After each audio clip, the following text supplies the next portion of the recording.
Hello and welcome to another anime lore and theory video.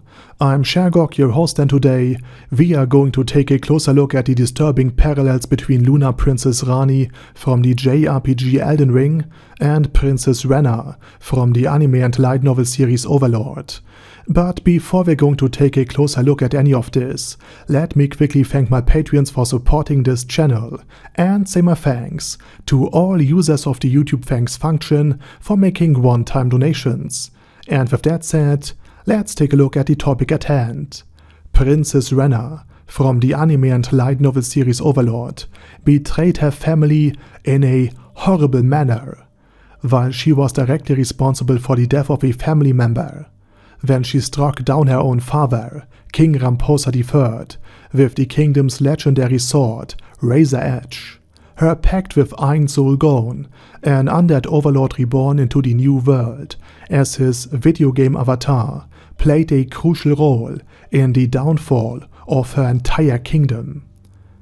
It also had been her plans for the invasion of the Riestal's kingdom that had been followed by the armies of Ainz, and she acted the way she did because she chose not to marry a powerful noble, as expected by her family, to bring him to her father's side, but instead she wanted to marry, or rather be together with, her true love, Climb, her current bodyguard, even though Climb was an orphan and a homeless boy she picked up from the streets without any family or even a last name to speak of.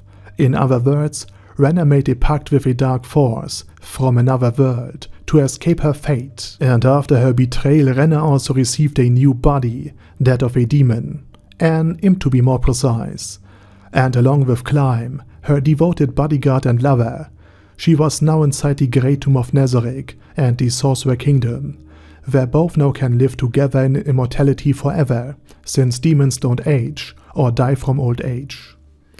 Lunar Princess Ranni wasn't always a blue doll with 4 arms.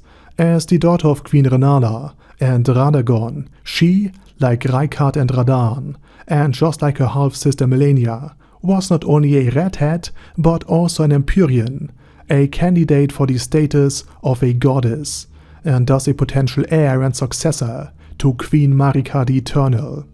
However, Ranni didn't want any of that. But here's the thing, her body was significantly influenced by the 2 fingers and the Greater Will, one of the outer gods from the Eldenring. As long as her flesh, her body, remained imperial, she would have to submit to the 2 fingers. And in order to prevent that, she stole a fragment of the Rune of Death and eliminated her own body by carving the curse mark of death onto her own flesh. Simultaneously, another demigod, namely Godwyn the Golden, died, and therefore Ranni lost only her body, but her soul remained intact, while Godwyn's soul died, but his body remained. Godwyn's death, the death of Ranni's stepbrother, indirectly triggered the shattering of the Eldenring, and also the succession war that tore her family apart. Ranni also made a pact with a couple of assassins and forged the Black Blades in fearsome rite for them, in order to pull off the assassination in the first place. And in the end, Ranni also made a pact with the Tarnished, the player character, and took him as her consort eternal onto a dark voyage. Now what I'm trying to say is, we have been Climb the entire time. Secondly, there are many more parallels between the 2 princesses who turned against their predetermined destinies. Both indirectly contributed to the downfall of their families and were involved in a war. Furthermore, while Renner is so intelligent that she can effortlessly keep up with the demon Demiurge and Albedo, Ein Soul Gone's representative when it comes to strategy and tactics, Ranni's magic is intertwined with intelligence and scales with it. Additionally, the theme of death is present in both characters. Renner's pact with the undead Overlord, who from her own perspective would be an extra-dimensional magical being, an outer god essentially, and Ranni's pact with the Dark Moon, an outer god representing dark magic from another world, along with Ranni's death rune plot and her crafting of assassin weapons from the death rune fragments placed them both in close proximity to death. Also the fact that Ranni's body is gone, but her soul has sought a new vessel, strongly resembles Ein Soul Gone, whose human soul has been reborn into the body of an undead overlord, as well as Renner's transformation into an imp. And just like Ein Soul Gone's emotional dampener controls his thoughts and feelings by suppressing strong emotions, Ranni's body controlled her fate, allowing the two fingers and the greater will to have power and control over her in some, albeit limited manner. In both cases, the body exerts power over the soul.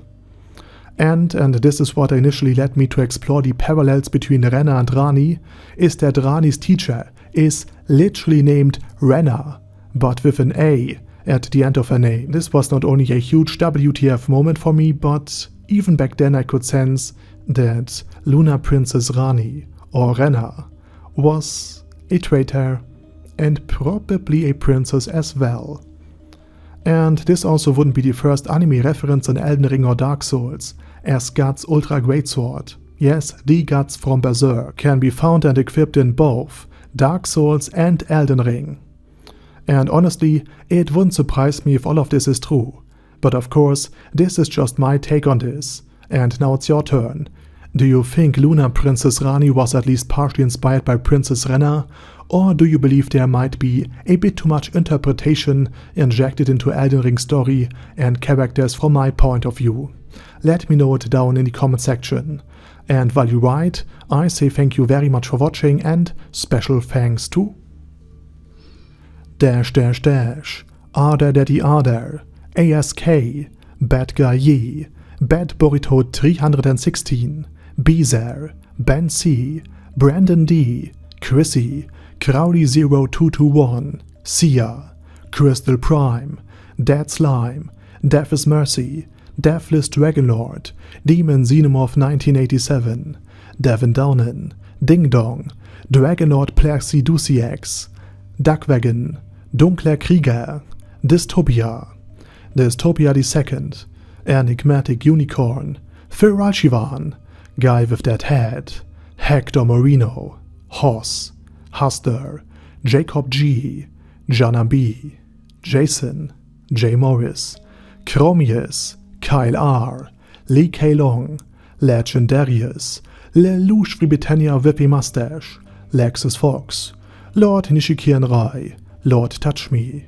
Loverazor, Merovec, Mr. Shoes, Mr. Tweaker, Michael R, Michael Y, Nope, oh hell no, Normal Toad, Okill, Overlord General Gasper, Paddy Pantum, Personage, Primus 11, Rhinomir, Cune Caracos P, Shergox's Daddy, Shadow Lightning Wolf, Shrine Keeper, Sir Axolotl, Super Tier Magic Batista Bomb, Supreme Cheese, Staris, Ted, Texas Deer, The Orc Warboss, Rocket Smasher, T.E. Wang, Vash Hawkeye, Vegito27, Venture Fanatic, Wilhelm, Xenukai, and Zonegon. Thanks guys.